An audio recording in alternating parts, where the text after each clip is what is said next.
안녕하세요. 얼마 전 이혼한 애 둘 딸린 50대 여자예요. 저는 사실 아침 저녁으로 불려다니는 수술방 간호사입니다. 밥을 먹다가도 자다가도 수술이 있으면 뛰어가야 할 때도 있죠. 인력이 부족하면 더 그래요. 그런 제가 없는 시간 쪽에서 사연을 쓰게 된 건 제 이혼에 대해 이야기하고 싶어서예요. 전문직이라는 직업은 정말 좁거든요. 한 사람한테 이야기하면 모든 사람이 알게 돼요. 다른 병원에 있는 사람들까지도 알게 되는 경우가 있죠. 솔직히 이 열받는 제 상황을 누군가에게 털어놓고 속 편하게 이야기하고 싶은데 그럴 만한 사람이 주위에 없어요. 친정 부모님에게 말하기엔 제 얼굴에 침 뱉기라 민망하고 친구들에게 이야기하기엔 제 자존심이 너무 상하거든요. 다들 잘 살고 잘 나가고 있는데 이혼으로 저만 흠집난 것 같고 어디 문제 있는 것처럼 보여서 친구들에게도 말하기 싫어요. 그래서 익명으로 많은 사람과 제 이혼에 관해 이야기해보고 싶어서 이렇게 서툰 글솜씨로 작성하고 있네요. 저는 준 대로 받는다고 생각하는 사람이에요. 물질적인 게 아니라 정성이나 마음 같은 거요. 물론 물질적인 건 상대방 상황에 따라서 돌려주고 돌려주지 않고가 결정되잖아요. 그렇지만 마음이나 정성은 어떤 형태로든 전해진다고 생각하거든요. 그래서 저는 사람을 대할 때 최대한 성심성의껏 대하려고 해요. 남편은 저와는 좀 다른 타입이에요. 어떻게 보면 실속을 차리는 한마디로 가성비를 따지는 경제적인 남자이고 어떻게 보면 얌체처럼 보이기도 하죠. 자기 실속을 잘 차리니까요. 그게 나쁘다고 생각해 본 적은 크게 없어요. 남편이 못하는 건 내가 채워주면 되고 도리어 제가 못하는 부분은 남편이 채워주고 있다고 생각했으니까요. 그런데 그게 제가 잘못 생각하고 있다는 걸 40대 후반이 되어서야 깨닫게 되었던 거죠. 저희는 전세로 10년을 넘게 살았어요. 처음에 전세 마련했을 때는 둘이 반반씩 부담해서 돈을 마련했고 여러 가지 불이익이 있음에도 전셋집을 공동 명의로 했어요. 뒤에 돈을 빌릴 생각이 없었으니까 가능했던 일이죠. 솔직히 말하면 제가 돈을 더 많이 벌고 더 바쁜 직업이었어요. 아까도 말했듯 수술방 간호사라는 건 그만큼 바쁘고 그만큼 돈은 가져가는 일이에요. 그래서 우리 집이 유지될 수 있었던 건지도 모르죠.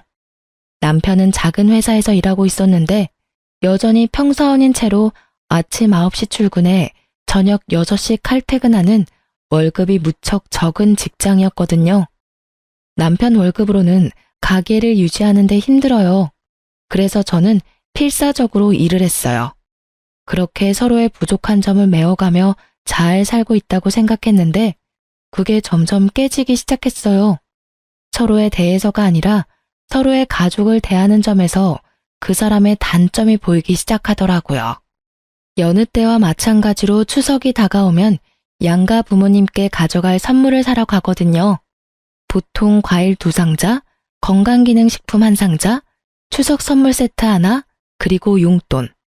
한 가족당 이렇게 선물을 챙겨요.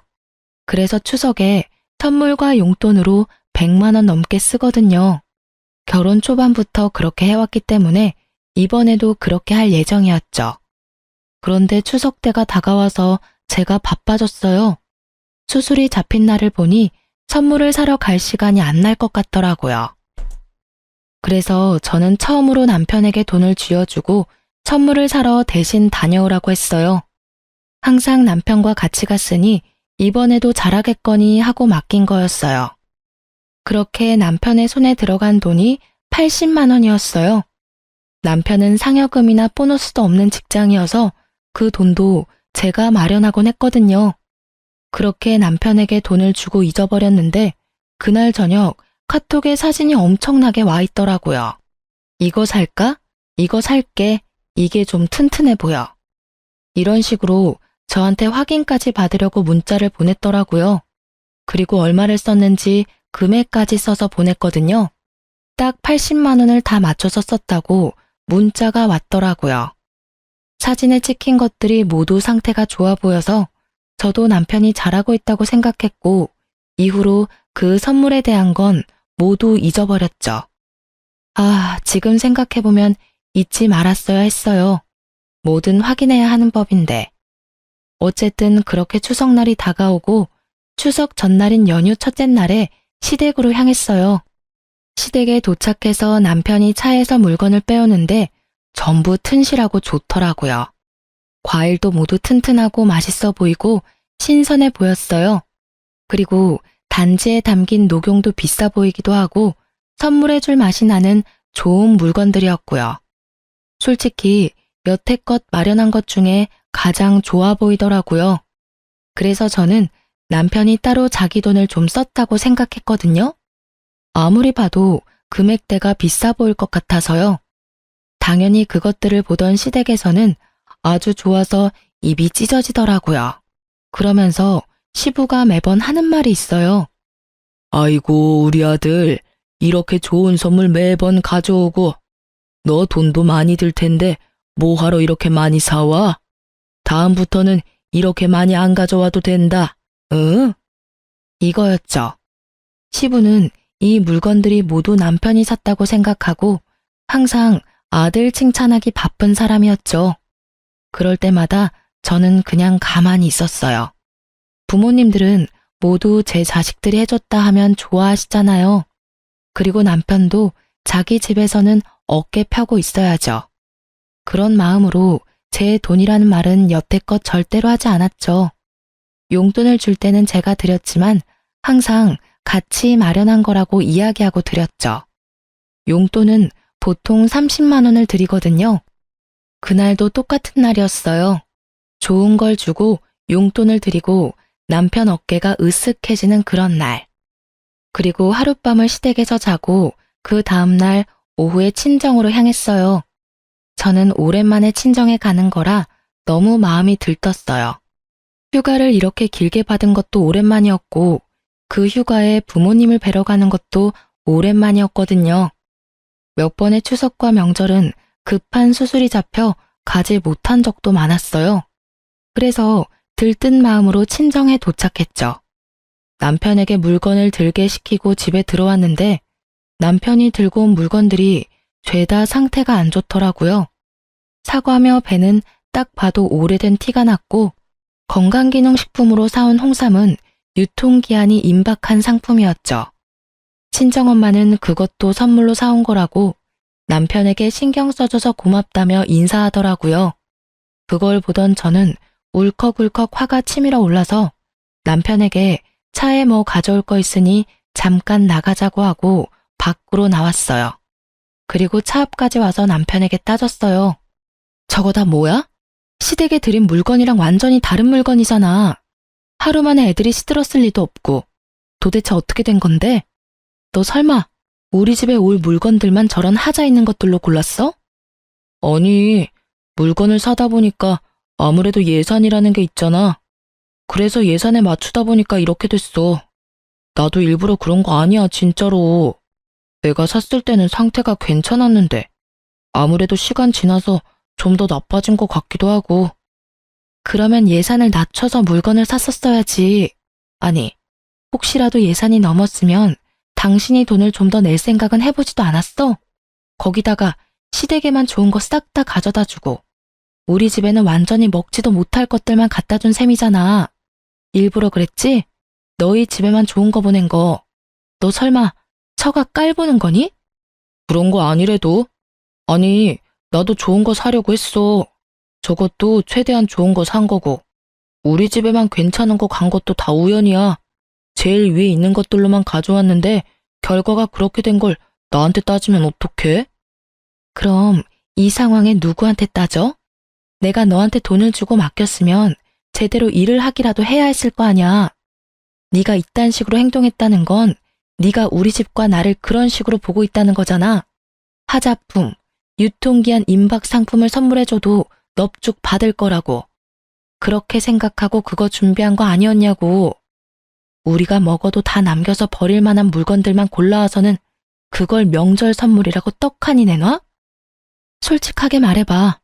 딱 보니 우리 집에 온 물건들 가격은 얼마 안 할 것처럼 보이는데 돈 남았지? 돈이 남았냐고 묻자 남편이 대답을 못하더라고요. 저는 이때 살짝 감이 왔어요. 영수증 내놔. 빨리. 어? 영수증?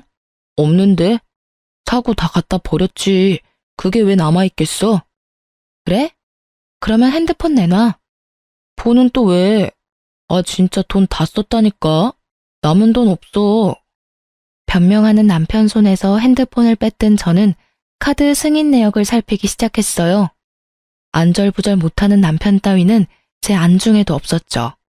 그리고 그 날짜에 결제한 건 총 62만 원이었어요. 18만 원을 아꼈더라고요. 남은 18만 원 어쨌어? 그건 다 쓸 데가 있어서. 어디다 썼냐고. 옷 샀어, 옷. 추석에 입을 옷이 없어서 옷 한 벌 샀어. 네 옷 사고 싶어서 처가에 가는 선물을 그렇게 홀대했다 이거지? 네 돈으로 산 것도 아니면서 내가 그렇게 부탁했는데 네가 어떻게 우리 집에 그런 짓을 할 수가 있어? 제가 열받아서 소리 지르자 남편이 화들짝 놀라더라고요. 평소에 소리를 크게 지르지 않는 편이고 화도 잘 내지 않는데 제가 화내니 놀랐나 봐요. 여보, 미안해. 나는 차별하려고 그런 거 절대 아니야. 진짜로. 어쩌다 보니 그렇게 된 거였어. 여전히 발뺌하는 남편을 보니 속에 열불이 터져 죽을 것만 같았어요. 당연히 알고 했겠지. 모르고 했겠어요? 진짜로 돈을 아끼고 싶었으면 시댁에 보낸 선물까지 모두 문제 있는 걸로 샀어야죠. 그런데 그게 아니잖아요. 결과적으로 남편이 물건을 골라왔고 차에서 그걸 고를 때도 시댁 거는 좋은 거, 우리 집에는 나쁜 거 이렇게 가져온 게 확실한데 결국은 끝까지 아니라고 우기는 남편에게 말했어요. 지금 당장 ATM기 가서 빨리 30만 원 뽑아와. 왜 그래? 나 돈 없는데. 없으면 단기카드 대출이라도 긁어서 가져와. 제 불효령에 남편이 헐레벌떡 뛰어가더니 10분쯤 지나서 돈을 가지고 왔더라고요. 카드에서 뽑아온 건지 통장에서 가져온 건지 모르겠지만 돈을 가져오긴 했어요. 저는 그 돈을 확 빼앗아서 친정 부모님께 드릴 용돈 봉투에 넣었어요. 그걸 보더니 남편이 퉁명스럽게 한숨을 내뱉더라고요. 아니, 무슨 용돈을 그만큼 드려. 우리 부모님께는 30만 원만 드렸잖아. 2배는 좀 너무하지 않아? 지금 나하고 장난쳐? 시댁에 간 물건값이 얼만데? 우리 집에 간 물건값보다 훨씬 비싸 보이니까 우리 집에는 용돈 2배 줘야 하지 않겠어? 그걸로 대신하는 것도 기분은 더럽지만 이렇게라도 해야 내 화가 가라앉을 것 같거든? 싫으면 저 물건들 싹 다 가지고 가서 다른 걸로 당신이 사오던가. 제 말에 남편은 입을 꾹 다물더라고요. 할 말은 많아 보였지만 제가 작정하고 따지기 시작하니 지가 무슨 변명을 해요? 결국은 깨갱거리고 제 뜻에 따르는 수밖에 없죠. 그렇게 친정집에 돌아간 저는 엄마에게 일단 사과부터 했어요. 바빠서 물건이 이렇게 상한 줄 몰랐다. 대신에 용돈을 좀 많이 넣었으니 이걸로 맛있는 거 많이 사다 먹으라고요. 친정엄마는 이렇게 큰 돈 필요 없다며 돌려주려 했지만 솔직히 저는 마음이 너무 아팠거든요. 시댁에 간 것만큼만 친정해줬어도 남편에게 그깟 옷 몇 벌이든 사줄 수 있었을 텐데 이런 식으로 자기 점수 까먹는 건 생각도 못하고 얌체 같은 짓만 골라서 하는 남편을 보니 남편에 대한 제 생각이 틀렸을지도 모른다는 생각을 했어요. 그때가 처음이었기 때문에 저는 좀 놀랐죠. 하긴 여태껏 저희 부모님에게 자기가 먼저 나서서 잘해드린 적은 없었어요. 항상 남들이 하는 만큼 또는 제가 하는 거 보고 뒤로 빠져 있을 뿐이었죠. 그러고 보면 이미 처음부터 남편은 틈만 나면 이렇게 행동했을지도 모른다는 생각이 들더라고요. 그렇게 이 추석날에 저는 남편과 한판하고 남편에 대한 신뢰가 땅에 떨어진 걸 확인했어요. 그리고 좀 더 철저하게 남편이 하는 행동을 단속했어요. 바빠서 잘 되진 않았지만 카드사에서 보낸 문자와 알림은 틈틈이 확인했죠. 그렇게 남편은 제게 혼난 뒤로는 얌전하게 지내고 있었어요. 그리고 그 이후로 몇 년 더 지나고 저희는 전셋집을 전전하던 상황에서 이번에야말로 자가로 집을 마련할 생각을 하게 됐어요. 여전히 돈은 턱없이 부족했지만 최대한 아껴 쓰며 돈을 모아 겨우 집을 살 최소한의 돈을 마련했죠. 어차피 나머지는 대출을 끼고 사야 하는 거라 대출 생각하고 집을 여러 군데 알아보고 있었어요. 괜찮은 곳 몇 군데를 정해놓고 금액대 때문에 고민하던 중이었어요. 그때 친정아버지가 연락이 왔더라고요. 그래, 집 찾아본다더니 잘 돼가고 있냐? 너무 좋은 데로 갈 생각은 하지 말고 너 일하기 편하고 애들 보기 쉬운 곳에 집을 얻어. 집이 가까우면 시간이 절약되고 시간이 절약되면 애들 보기도 쉬워져. 이것저것 다 적당한 물건보다 한 가지 정확하게 네 마음에 드는 곳이 더 나을 수도 있으니 잘 생각하고. 나도 몇 군데 중에서 고민하고 있긴 한데 직장이랑 가까운 데로 가려니 돈이 좀 모자랄 것 같아서 일단은 직장이랑 조금 멀더라도 금액대 맞춰서 갈까 싶어요. 지금 있는 집이랑 병원까지 거리는 비슷해요. 애들 학교까지도 멀지 않고. 그럼 직장이랑 가까운 곳은 애들 학교랑도 가까워? 거기는 직장이랑 애들 학교랑 집이 다 가까워서 이쪽 저쪽 맞추기 편할 것 같거든. 작은 평수가 있으면 가격대 맞추기 좋을 것 같은데. 큰 평수밖에 없더라고. 그 동네에 있는 매물은 다들 비싸서 적당한 게 안 나와. 그러면 한 얼마 정도 모자라? 한 4, 5천 정도 모자라.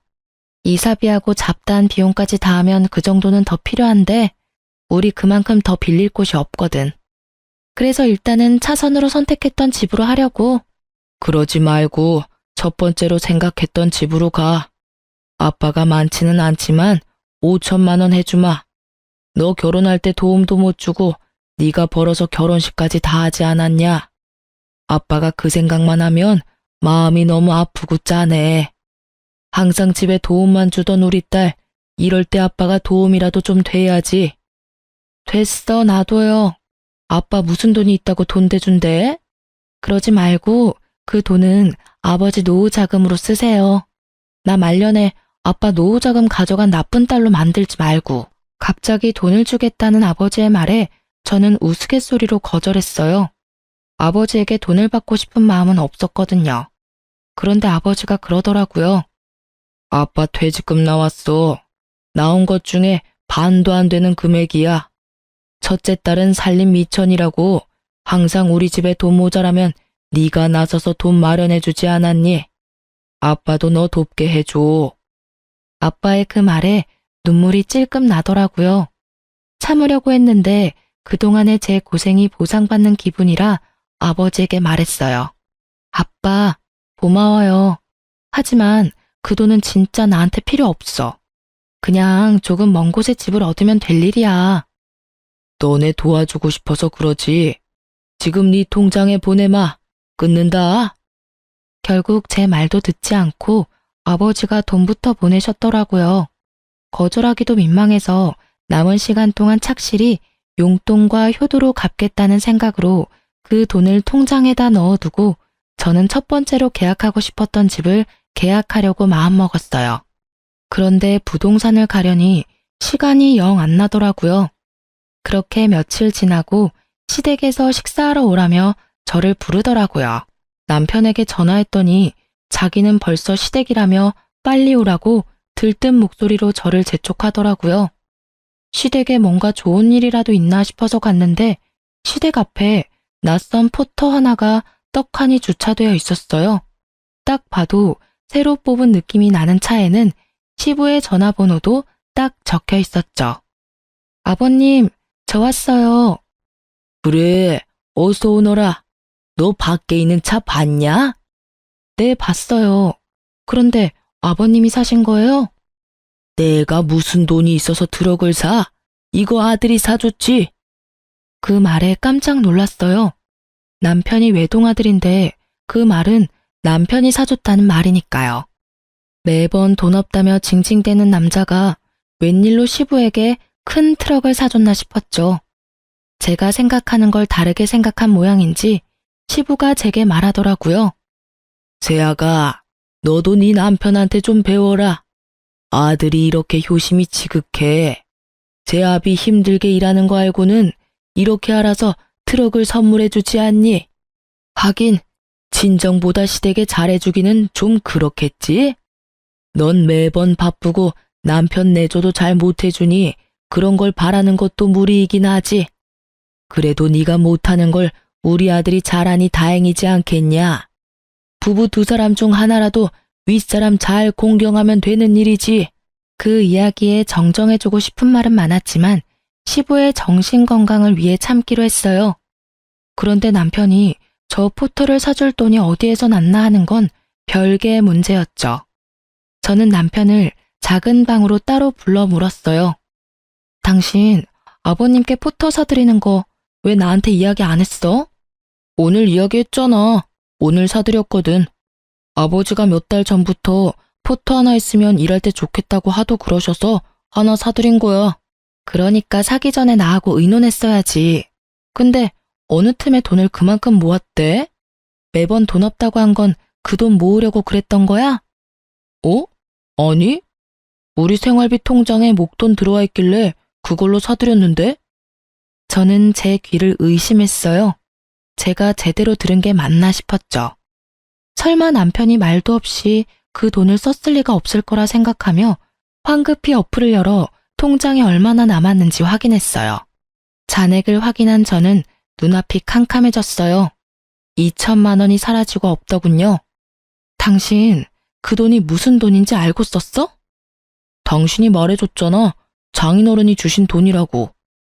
천연덕스러운 표정으로 그렇게 말하는 남편을 보니 저는 얼굴로 피가 몰리는 느낌이 들었어요. 그러나 흥분을 가라앉히고 남편에게 물었어요. 우리 아버지가 그 돈을 왜 주셨는지도 내가 말했지? 응, 우리 집 살 때 보태라고 주셨다면서. 근데 솔직히 그러면 돈이 좀 남잖아. 당신 병원이랑 조금 떨어진 곳에 가기로 했으니까. 바빠서 의사소통 되지 않았던 게 문제였던 걸까요? 남편은 제가 아직도 직장에서 먼 곳을 선택할 거라고 스스로 생각한 것 같더라고요. 돈의 출처를 말할 때 가고 싶은 집이 바뀌었다고 이야기라도 했으면 이런 일이 벌어지지 않았을지도 모른다고 애써 포장해 저를 달래봤어요. 하지만 아무리 남편을 이해하려 해봐도 이해가 가지 않았어요. 그 큰 돈을, 자기 돈도 아닌 그 돈을 어떻게 저한테 말도 없이 빼서 쓸 수가 있을까요? 제 상식으로는 도저히 이해가 가지 않았거든요.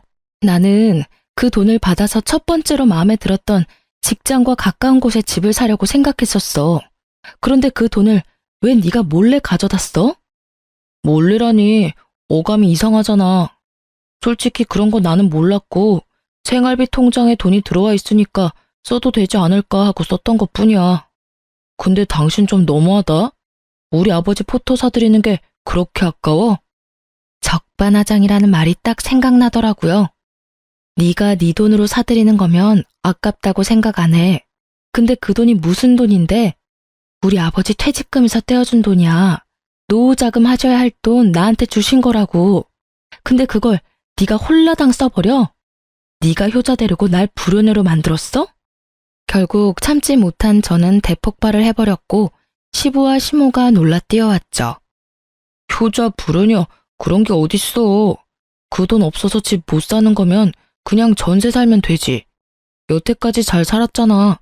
근데 뭐가 그렇게 열받아서 나한테 이렇게 소리를 질러? 이게 무슨 소리냐?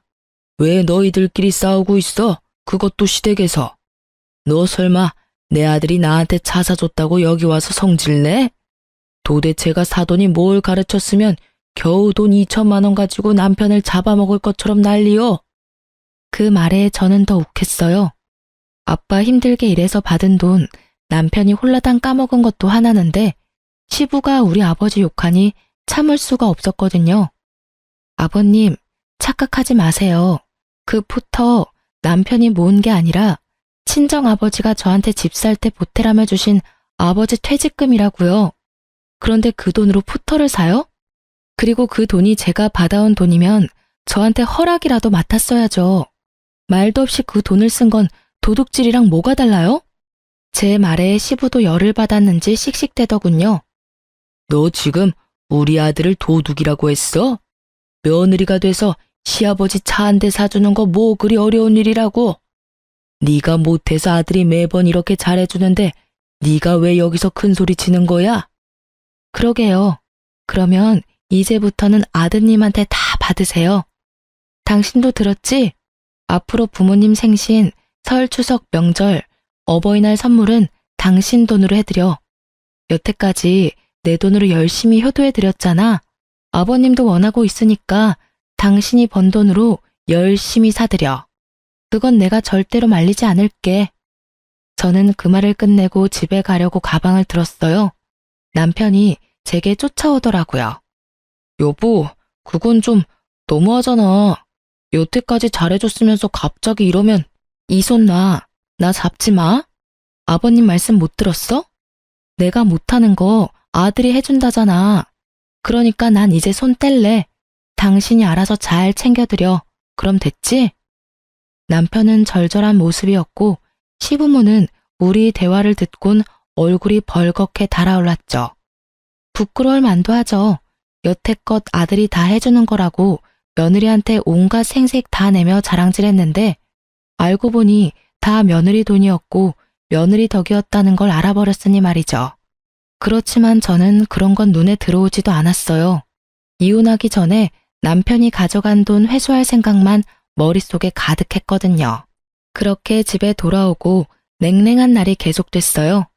애들은 애들대로 눈치 봐가며 행동하고 그런 애들 불쌍해서 데리고 나가 맛있는 거 사주고 기분 전환하도록 놀이공원도 다녀오라고 했어요. 제가 바쁘면 제 동생에게 부탁했죠. 그렇게 2달 정도 지나고 시부 생일이 다가왔어요. 저는 시부 생일 선물을 사러 아울렛에 갔어요.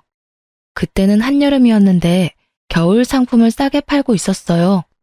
저는 일부러 패딩 할인 코너에 가서 3만 원짜리 패딩을 하나 샀어요. 그리고 인터넷으로 할인 마감으로 싸게 파는 과일과 유통기한 임박 상품 파는 곳에서 건강기능식품을 하나 샀어요. 남편놈은 제가 그래도 시부 생일을 챙기고 있으니 제 화가 조금 누그러졌다고 생각하는 모양이더라고요. 아버지 생일 선물 샀어? 나도 준비하려고 했는데. 당신이 준비해줘서 내가 할 게 없네. 아버지한테는 당신이 준비했다고 말하자. 내가 준비한 건 내가 준비한 거고 당신도 아버지 생일 선물 사야지. 빈손으로 가려고 했어? 가서 며느리만 준비해왔다고 하면 아버님이 좋아하진 않으실 텐데 아들 자랑하는 낙으로 사시는 분이잖아. 당신이 준비 아무것도 안 했다고 하면 실망하고 화내실 거 눈에 훤한데. 그리고 당신이 가져간 2천만 원 빨리 준비해 놓는 게 좋을 거야. 그 돈 아버지한테 다시 돌려드릴 거거든. 3천만 원은 벌써 돌려드렸고 2천만 원은 당신한테 받으면 당장 돌려드릴 거야. 그건 시간이 좀 더 필요하고 나중에 내가 장인어른 만나서 이야기 한번 해보면 안 될까? 사위인데 시댁에 급한 일이 있어서 썼다 하면 이해해 주시겠지. 그게 급한 일이었어? 아버님이 아프거나 집에 큰일이 생겨서 그 돈을 준 거였으면 100번 양보해서라도 당신 이해할 수 있었어. 그런데 일할 때 귀찮다는 이유로 새 차를 사준 건 내 상식으로는 도저히 이해가 안 가. 그 전에 작업용 차가 망가진 것도 아니었는데. 이야기가 그때로 돌아가자 남편이 성급히 자리를 뜨더군요. 남편을 잡아서 이야기하려다 참았어요. 오늘은 시부 생일이었으니까요. 그렇게 시댁에 가서 저는 선물을 드렸어요. 남편은 당연히 아무것도 준비하지 않았죠. 평상시와 같았어요. 자기 돈으로는 아무것도 안 하고 생색만 내는 거. 제일 잘하는 특기 같은 거니까요. 시부는 제가 꺼낸 생일 선물을 보고 부들부들 떨더니 호통을 치셨어요. 너 이게 뭐야? 이 한여름에 패딩을 왜 가져와? 이것도 선물이라고 들고 왔어? 이 과일도 다 시들어서 먹는 것보다 버리는 게 더 많겠구먼. 너 설마 저번에 그 일로 나한테 이런 식으로 복수하는 거야? 아버님 죄송한데 저는 남편이 저희 친정에 하는 그대로 아버님께 해드렸을 뿐이에요. 그러니까 너무 노여하지 마세요. 그러게 아드님한테 뭘 가르치신 거예요? 솔직히 사면서도 난감했어요. 남편이 친정에 이렇게 행동하는 건 시댁에도 이렇게 해주고 싶다는 뜻 아니겠어요? 제 말에 시부가 입을 뻐끔뻐끔 벌리면서도 말을 못하더라고요. 기가 찼던 모양이에요. 그렇지만 저는 여기서 멈출 생각 없었거든요. 저번 추석 때 남편이 친정에 딱 그런 물건들을 갖다 줬어요. 친정에서는 그것도 사위가 가져온 거라고 고맙다고 인사까지 했죠. 결국 가져간 건 몇 번 못 먹고 버리고 과일도 버리는 게 더 많았지만 사위 선물에 토를 달 수 없으니 별말 안 하시더라고요. 혹시 아버님이 처가에는 잘해줄 필요 없다고 아들한테 직접 가르치셨나요? 제 말에 남편이 발끈해서는 저한테 따지더라고요. 당신 말이 너무 심하잖아. 아버지한테 어떻게 그런 식으로 말해? 내 잘못은 나한테 화내는 걸로 충분해. 어떻게 아버지까지 이 일에 끌어들이냐고. 당신은 어른을 도대체 뭐라고 생각하는 거야? 내가 묻고 싶은 말이야. 넌 도대체 어른을 뭐라고 생각하길래 저런 물건을 우리 집에 추석 선물이랍시고 사왔는데 그날 내가 용돈이라도 많이 드리지 않았으면 나는 우리 부모님께 미안해서라도 낯을 못 들었을 거야. 당연히 너한테 화났으니까 너한테 화내지. 근데 아버님도 그러셨잖아. 나한테 도대체 사돈한테 뭘 배웠냐고. 그러니 나도 똑같이 알려드린 거야. 당신이 아버님께 뭘 배웠는지. 그런 거 아니래도 내가 그런 건 돈 좀 아껴보려고 그런 거고 아버지하고는 상관없는 일이야. 그래, 그렇게 돈 아껴서 네 옷 샀잖아. 그러고 보니 그때부터 싹이 보였네. 그 돈도 네 돈이 아니었는데 남겨서 옷 사는데 쓰고. 이번에 우리 아버지한테 받은 돈 중에 2천만 원도 네 것도 아니면서 꺼내다가 너 효도하는데 썼지? 참, 남의 돈으로 효도 잘한다 너. 그래서 2천만 원은 언제 돌려줄 건데? 나 지금 당장 돈 없어서 못 준다니까. 그렇게 이야기해도 내 수중에 돈이 없다고. 가져갈 수 있으면 네가 가져가 봐. 어디 탈탈 털어봐. 돈 한 푼 나오나. 그래, 뻔뻔한 것도 가족력이지. 그럼 나도 내가 알아서 2천만 원 가져갈게. 난 바쁘니까 먼저 가볼게. 당신은 아버님 생일 축하하고 천천히 와. 저는 그렇게 나와서 바로 백화점으로 향했어요. 한 번도 들른 적 없는 고급 명품 매장에 들어가서는 800만 원짜리 여자 가방 하나와 1000만 원짜리 고급 시계 하나를 골랐어요. 그리고 결제는 남편 카드 2장으로 각각 사용했고요. 남편 문자로 결제 문자가 갔는지 전화가 미친 듯이 오더라고요. 몽땅 씹어버렸어요. 개무시하고 카드로 비싼 코스 요리 식사 한 판하고 명품 로고가 박힌 제 옷도 샀죠. 그리고는 친정으로 가서 엄마에게 가방을, 아버지에게 시계를 줬어요. 그리고 아버지에게 말했어요. 2천만 원은 이혼하고 재산 분할하면 드린다고요.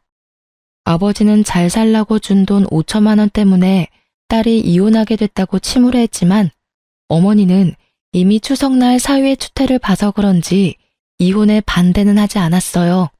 그렇게 한도까지 긁힌 카드를 가지고 집에 돌아오자 남편이 저를 보고는 득달같이 달려오더라고요. 저는 태연했어요. 남편이 그러던 말던 제가 먼저 시작한 일은 아니잖아요? 당신 어디 갔다 왔어? 그 결제 문자는 도대체 뭐야? 뭘 샀는데? 당신이 돈 2천만 원을 안 돌려주길래 내 나름대로 회수한 거야. 당신 카드로 2천만 원어치 긁었지. 가격 계산해 봤어? 딱 2천만 원이야. 당신이 가져간 금액. 그것보다 단돈 1원도 더 쓴 거 없으니까 계산 잘해봐. 당신 진짜 이렇게 유치하게 굴 거야? 나한테 화났다고 이런 식으로 생각 없이 행동하면 어떡해? 생각 없이 행동한 게 누군데? 그런 말할 자격 없는 건 너야. 네가 돈이라도 빨리 줬으면 내가 이런 방법까지는 안 썼겠지. 그리고 선물 하나 더 있어. 자, 받아. 저는 남편에게 종이를 넘겼어요. 바로 이혼 서류였어요. 이혼하자. 그 돈 2천만 원 받을 때까지는 억울해서라도 이혼 안 하려고 했는데 오늘 그거 다 회수했으니까 이제 그만 이혼해줘. 당신 얼굴 보면서 사는 거 너무 화나고 짜증나거든. 이혼하자면 누가 겁낼 줄 알아? 2천만 원 좀 가져다 썼다고 이혼하면 이 세상에 이혼할 사람이 얼마나 많겠어? 게다가 다른 데 쓴 것도 아니고 시댁에 쓴 걸 가지고 이해도 못 해준 여자는 나도 필요 없어. 잘 됐네. 나도 당신은 필요 없어. 남의 돈으로 효도하려는 남편 뭐하러 데리고 사니? 그 이야기를 하고 거실로 들어오는데 거실 소파에 시부와 시모가 앉아있는 걸 봤어요. 저야 이혼 이야기를 따로 또 하지 않아도 돼서 편하다는 생각이었지만 두 분은 생각이 달랐나 보더라고요. 시부 얼굴에는 화가 가득했어요. 네가 뭔데 우리 아들한테 이혼하란 말라 난리야? 이혼을 결정해도 우리 아들이 하는 거지. 도대체가 어디서 이런 싹수 없는 여자가 우리 아들하고 결혼해서 처음부터 알아채지 못한 내 잘못이지. 저런 것도 며느리라고. 조상님 뵐 낯이 없어. 며느리 잘못 들여서 아들 망치는 꼴을 보고 있자니. 이혼하면 알게 되겠죠. 제가 남편을 망친 건지 남편이 저를 망친 건지. 그리고 시댁 부모님 챙겨주는 게 누구였는지. 팔이 안으로 굽는다는 건 알았지만 이건 좀 너무하다는 생각이 드네요. 아드님 카드 빚이 신경 쓰이시면 받은 포터 팔아서 도와주시던지. 그걸 못하겠으면 그냥 가만히 계세요. 아들 집 사려고 할 때 도와주지는 못할 망정 집 사라고 친정에서 준 돈마저 탐하는 시댁. 저야말로 사양이에요. 뭐? 친정 돈만 탐하는 시댁? 내가 언제 그랬어? 오냐? 집 살 때 돈 안 보태줬다고 사람을 욕심 많은 영감으로 만들어? 아들이 나한테 차 한 대 사준 게 뭐가 그렇게 욕먹을 짓이야? 며느리가 돼서 아들 하는 일에 일일이 딴죽이나 거는 게 잘못됐지. 그럼 욕심이 없으신가요? 그치만 그 포터 산 돈이 어떤 돈인지 아셨으면 돌려줄 법도 한데 끝까지 끌어안고 계시잖아요. 그게 욕심이 아니면 뭐겠어요? 저 같으면 저 때문에 아들이 빚을 지게 생겼으면 다 팔아서라도 도와주겠네요. 그렇지 않은 걸 보니 욕심이 나는 게 맞나 보네요. 결국 제 말에 시부는 부들부들 떨며 대답도 못했고 남편은 이혼 서류를 보느라 정신이 없었어요. 시모마는 멀쩡하게 제 이야기 다 듣고 있었는데 아무 말씀 없으시더라고요. 아마 시모도 제 심정을 알고 있는 것 같더라고요. 하긴 며느리 친정집까지 탐하는 노인이 마누라 친정 돈도 탐하지 않을 리가 없겠죠. 저는 후련하게 모든 걸 다 말하고 안방에서 제 짐부터 쌌어요. 자가로 이사가는 건 물 건너갔고 제 남은 인생이라도 행복하게 다시 설계해야 했으니까요. 일단 지금 이 상황에서 스트레스를 조금이라도 덜 받으려면 이딴 집에서 빨리 나가는 게 절실했어요.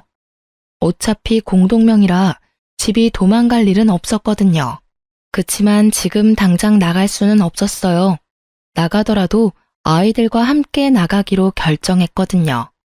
애들을 불러서 이야기하니 두 아이 모두 저를 따라가고 싶다고 하더군요. 하긴 돈도 제가 더 많이 벌고 애착도 저와 더 많이 형성되어 있었으니까요.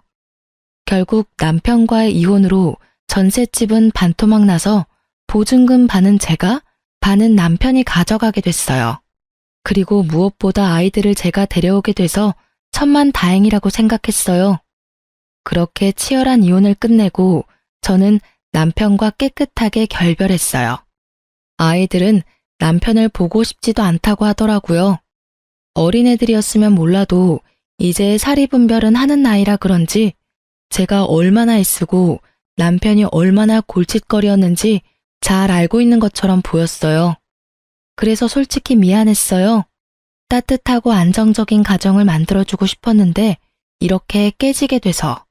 그렇지만 이게 아이들을 위해 더 나은 선택이었다고 스스로를 달랬어요.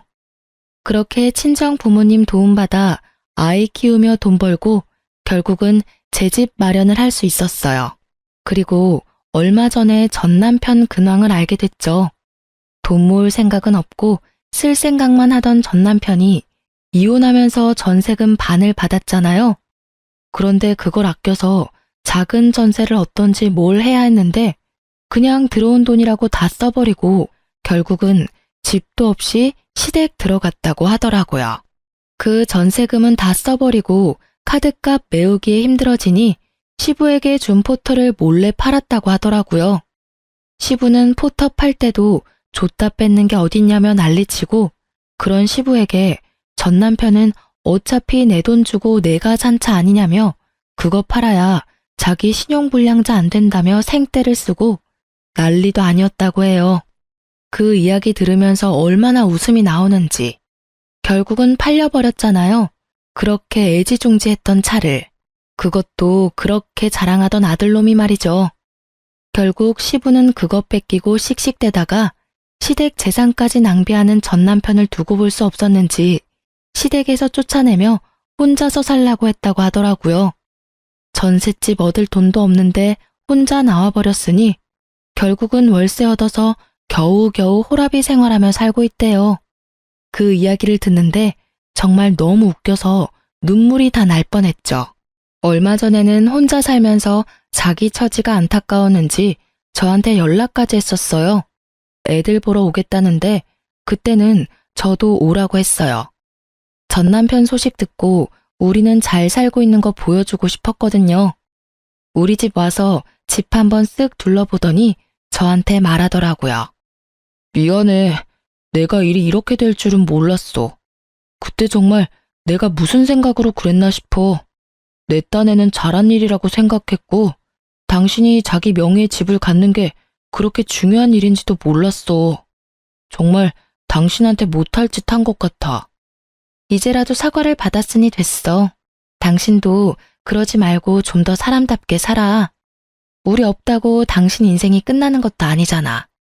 벌써 이혼하고 몇 년 지났으니까 다 잊고 당신 인생 살면 되지. 내가 미련한 놈이야. 왜 내가 내 발로 이런 복을 차버렸나 하는 생각만 들어. 아무도 없는 단칸방에서 밥을 먹고 있으면 내가 인생을 잘못 살았다는 생각밖에 안 들고 이렇게 잘해주는 아내와 친정에 왜 그런 짓을 했을까? 내 아들, 딸을 만나는 것도 힘든데 이혼을 왜 하자고 했을까? 그땐 무슨 정신이었는지도 모르겠어. 따뜻한 밥 한 공기 먹으니 남편 입에서 자책의 말이 줄줄 쏟아지더라고요. 그러게요. 이 남자는 왜 자기 발로 이런 가족을 차버렸을까요?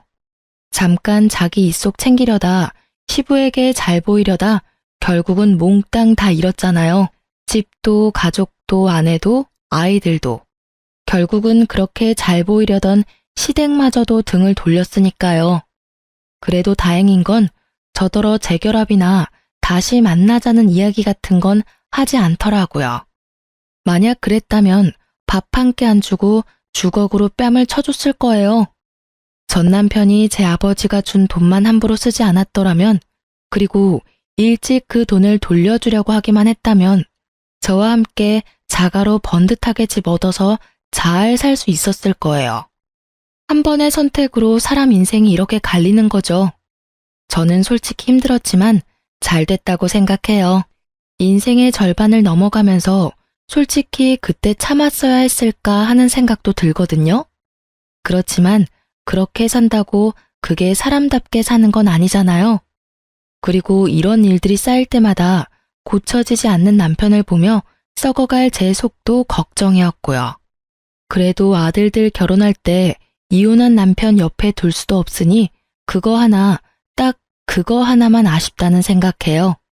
이렇게 사연글을 쓰면서 사람들에게 제 숨겨진 사연을 밝히고 나니 마음이 후련한 느낌이 들어요. 여태까지 아무에게도 말 못하고 끙끙 앓았던 거 생각하니 왜 그렇게 미련하게 버텼을까 싶기도 해요. 제 사연 보시는 분들도 저처럼 남한테 밝히기 민망하면 사연 보내세요. 생각보다 속도 후련해지고 마음이 편해져요. 임금님 귀는 당나귀 귀 동화 아시죠?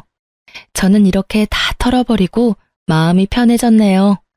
글 읽으시는 분들도 편안한 하루를 보내셨으면 좋겠네요.